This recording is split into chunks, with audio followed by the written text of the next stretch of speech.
Resilience is something you realize you have after the fact. But if you could, would you test for it? I asked. Does it matter in business? Savageau paused. He's a man in his late 40s and a success, personally and professionally. Yet it hadn't been a smooth ride to the top. He'd started his life as a poor French-Canadian in Woonsocket, Rhode Island, and had lost his father at 6. He lucked into a football scholarship, but was kicked out of Boston University twice for drinking. He turned his life around in his 20s, married, divorced, remarried, and raised 5 children. Along the way, he made and lost 2 fortunes before helping to found the consulting firm he now runs.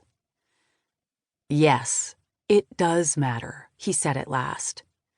In fact, it probably matters more than any of the usual things we look for.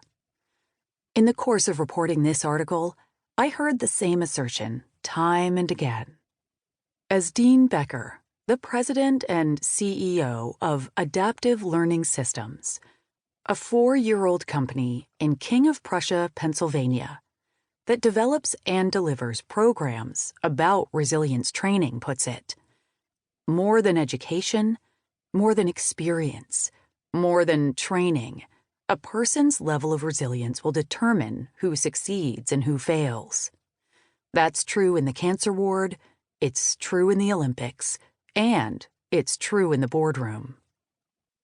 Academic research into resilience started about 40 years ago with pioneering studies by Norman Garmezi, now a professor emeritus at the University of Minnesota in Minneapolis. After studying why many children of schizophrenic parents did not suffer psychological illness as a result of growing up with them, he concluded that a certain quality of resilience played a greater role in mental health than anyone had previously suspected. Today, theories abound about what makes resilience. Looking at Holocaust victims, Maurice Vanderpoel, a former president of the Boston Psychoanalytic Society and Institute, found that many of the healthy survivors of concentration camps had what he calls a plastic shield. The shield was comprised of several factors, including a sense of humor. Often the humor was black, but nonetheless, it provided a critical sense of perspective. Other core characteristics that helped included the ability to form attachments to others and the possession of an inner psychological space that protected the survivors from the intrusions of abusive others. Research about other groups uncovered different qualities associated with resilience. The Search Institute, a Minneapolis-based nonprofit organization that focuses on resilience and youth, found that the more resilient kids have an uncanny ability to get adults to help them out. Still, other research showed that resilient inner-city youth often have talents, such as athletic abilities that attract others to them. Many of the early theories about resilience stressed the role of genetics. Some people are just born resilient, so the arguments went.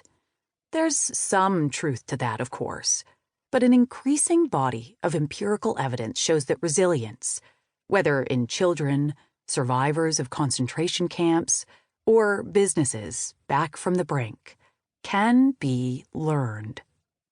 For example, George Vaillant, the director of the study of adult development at Harvard Medical School in Boston, observes that within various groups studied during a 60-year period, some people became markedly more resilient over their lifetimes.